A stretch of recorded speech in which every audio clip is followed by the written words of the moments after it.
കോൺഗ്രസിനും UDF-നും അനുകൂലമായ സാഹചര്യമാണ് സംസ്ഥാനത്തുള്ളത്. അതുകൊണ്ട് തന്നെ ഒന്നറിഞ്ഞു കളിച്ചാൽ ഈ വരുന്ന രണ്ട് തിരഞ്ഞെടുപ്പുകളിലും ഒന്നിച്ചിങ്ങ് UDF കോട്ടയിലേക്ക് പോരും. ഇത് മനസ്സിലാക്കിയുള്ള നീക്കങ്ങളായിരിക്കണം ഇനി അവർ വെക്കേണ്ടതും. അതിനിടയിൽ പ്രാദേശിക നേതാക്കന്മാർക്ക് താക്കീതുമായി എത്തിയിരിക്കുകയാണ് KPCC അധ്യക്ഷനായ K സുധാകരൻ. അഥവാ ഈ വരുന്ന തെരഞ്ഞെടുപ്പിൽ തോറ്റാൽ നടപടി ഉണ്ടാകുമെന്നാണ് സുധാകരന്റെ വാക്ക്. അതായത് തോൽവി ഒരിക്കലും പാർട്ടിയുടെ കുറ്റം കൊണ്ടാകരുത് എന്ന നിലപാട്. ഇതേ നിലപാട് തന്നെയാണ് ഇപ്പോൾ ദേശീയ നേതൃത്വവും കൈക്കൊണ്ടിരിക്കുന്നത്.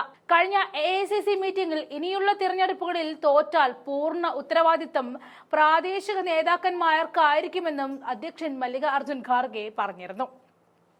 ദേശീയ മുതൽ അഴിച്ചുപണി നടത്തിക്കൊണ്ട് വരുന്ന കോൺഗ്രസ് വീറും വാശിയോടെ പ്രവർത്തിക്കണമെന്നതാണ് നേതാക്കന്മാർ പറയുന്നത്. തദ്ദേശ സ്ഥാപനങ്ങളിലേക്കുള്ള തിരഞ്ഞെടുപ്പിൽ പരാജയപ്പെട്ടാൽ ആ പ്രദേശത്തെ പാർട്ടി നേതാക്കൾ അച്ചടക്ക നടപടി സ്വീകരിക്കേണ്ടി വരുമെന്ന നിലപാടിലേക്ക് കേരളത്തിലെ കോൺഗ്രസ് എത്തിയിരിക്കുന്നു. കോൺഗ്രസിനെ സംബന്ധിച്ച അടുത്ത നിയമസഭാ തെരഞ്ഞെടുപ്പ് എന്ന് പറയുന്നത് വലിയ ടാസ്ക് തന്നെയാണ്. 21-ൽ നിന്നും കരകയറുക എന്നത് തന്നെയാണ് ഏറ്റവും വലിയ കടമ്പ. മലബാറിൽ നോക്കുകയാണെങ്കിൽ കോൺഗ്രസിന് ആകെയുള്ളത് നിസാര സീറ്റുകൾ മാത്രമാണ്.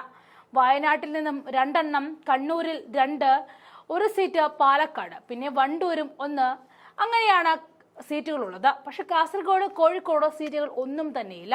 തിരുവിതാംകൂറിലേക്ക് നോക്കുകയാണെങ്കിൽ തിരുവനന്തപുരത്ത് ആകെയുള്ളത് 1 സീറ്റ് മാത്രമാണ്. കൊല്ലത്ത് അവസ്ഥ 2 സീറ്റ്, ആലപ്പുഴയിൽ ആകെയുള്ളത് 1 സീറ്റ്, അങ്ങനെ പത്തനംതിട്ടയിൽ സീറ്റില്ല, തൃശ്ശൂരുള്ളത് ആകെ 1 സീറ്റ്. ആകെ കോൺഗ്രസിനെ തുണച്ചിട്ടുള്ളത് എറണാകുളം മാത്രമാണ്. കാരണം 14 സീറ്റിൽ 8 എണ്ണം കിട്ടി. അതുകൊണ്ട് തന്നെ കോൺഗ്രസിനെ സംബന്ധിച്ച് വലിയൊരു കിട്ടാക്കനിയായിട്ട് നിൽക്കുന്നത് മലബാറും തിരുവിതാംകൂറും തന്നെയാണ്. ഇവിടങ്ങളിലെ വോട്ടാണ് നിർണായകമായി UDF സർക്കാരിലേക്ക് വഴി തെളിയിക്കുന്നത്. ഒത്തുപിടിച്ച കോൺഗ്രസ് കോട്ടയ്ക്ക് 60 സീറ്റ് നേടിയാൽ മാത്രമേ മറ്റു ഘടകകക്ഷികൾ ചേർന്ന് ഇവർക്ക് അധികാരം പിടിക്കാനാവുകയുള്ളൂ എന്ന സത്യം കൂടിയാണ് തെളിഞ്ഞു വരുന്നത്. കോൺഗ്രസിനെ സംബന്ധിച്ച് മലബാർ കുറച്ച് ആവലാതി ഉണ്ടാക്കുമെങ്കിലും UDF-ന് സാധ്യതയുള്ള മണ്ഡലങ്ങളുണ്ട്. കാസർഗോഡ് UDF വിജയമുറപ്പിച്ച സീറ്റ് ഏതൊക്കെയെന്ന് കൂടി നോക്കാം. 5 വീതം സീറ്റുകളുള്ള ഈ ജില്ലയിൽ മഞ്ചേശ്വരവും കാസർഗോഡും നേരത്തെ തന്നെ UDF-ന്റെ പോക്കറ്റിലാണ്. ഇവയ്ക്ക് പുറമെ UDF വിജയിക്കുന്ന മറ്റൊരു സീറ്റ് ഉദുമയായിരിക്കും. ഇടതുകോട്ടയായ കണ്ണൂരും UDF-ന് ആത്മവിശ്വാസം നൽകുന്ന ജില്ല തന്നെ. ഇരിപ്പൂർ, അഴീക്കോട്, പേരാവൂർ, കണ്ണൂർ തുടങ്ങിയ മണ്ഡലങ്ങളിൽ UDF സീറ്റ് ഭദ്രമാണെന്നത് കൂടാതെ അടുത്തിരിപ്പുറപ്പിക്കാൻ സാധ്യതയുള്ള സീറ്റ് കൂത്തുപറമ്പാണ്. ചുരമിറങ്ങി വയനാട്ടിലേക്ക് വന്നാൽ കൈപ്പിടിയിലുള്ള കൽപ്പറ്റ, സുൽത്താൻ ബത്തേരിക്ക് പുറമെ മാനന്തവാടി കൂടി പിടിച്ചെടുക്കുമെന്ന് ഒരു കോൺഗ്രസ് തരംഗം കാണാനാകും.